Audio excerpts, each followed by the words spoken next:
ముఖ్యమంత్రి కేసీఆర్ గారికి కోదండరామ్ గారికి ఎక్కడ సమస్య వచ్చింది, ఎందుకు ఇంకా గ్యాప్ కొనసాగుతూనే ఉంది?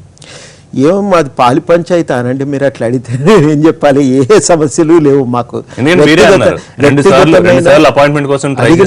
అపాయింట్మెంట్ అడిగినాం, అపాయింట్మెంట్ దొరకని మాట వాస్తవం. దానిపైన ఇంకా చర్చించదలుచుకోలేదు, ఎందుకంటే ఒక ప్రయత్నం చేసినాం చెప్పటానికి. ఏ గవర్నమెంట్తోనైనా మాట్లాడటానికి మెరుగైనటువంటి పద్ధతి ఏంటంటే ప్రజలతో సంభాషించటమే. ప్రజలతో సంభాషణ చేసినప్పుడే అది ప్రజల ద్వారా ప్రభుత్వానికి చాలా సూటిగా చేరుతుంది అనేది మాకు అనుభవంగా తెలిసినటువంటి విషయం.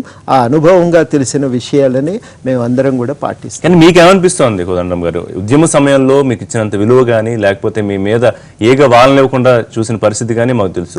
ఇవాళ మిమ్మల్ని కలవడానికి సమయం ఇవ్వట్లేదు అంటే ఏ ప్రాబ్లం మీకు అనిపిస్తుంది? ఖచ్చితంగా మొదటి విషయం ఏంటంటే ఉద్యమంలో కలిసి పనిచేసినాం. ఇవాళ మేము వాళ్ళు గవర్నమెంట్లో ఉన్నారు. ఇవి రెండు వేరు వేరు మార్గాలు.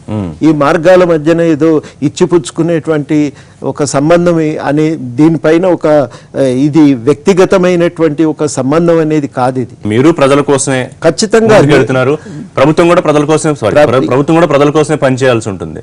మరి ఆ ప్రభుత్వం విధానాలు లోటుపాట్లు ఉంటే చెప్తా ఉన్న మిమ్మల్ని కలవడానికి ఇబ్బంది ఏమై ఉంటుందని ప్రభుత్వం నిజంగా కూడా అట్లాంటి ఒక ఏర్పాటు చేసుకోవటం అనేది చాలా చాలా అవసరం. ఏ ప్రభుత్వానికైనా ముఖ్యమంత్రిని కలవటానికి బహిరంగంగా ప్రజలందరికీ కలిసి బహిరంగంగా ఒక సౌకర్యం అనేది చాలా అవసరం.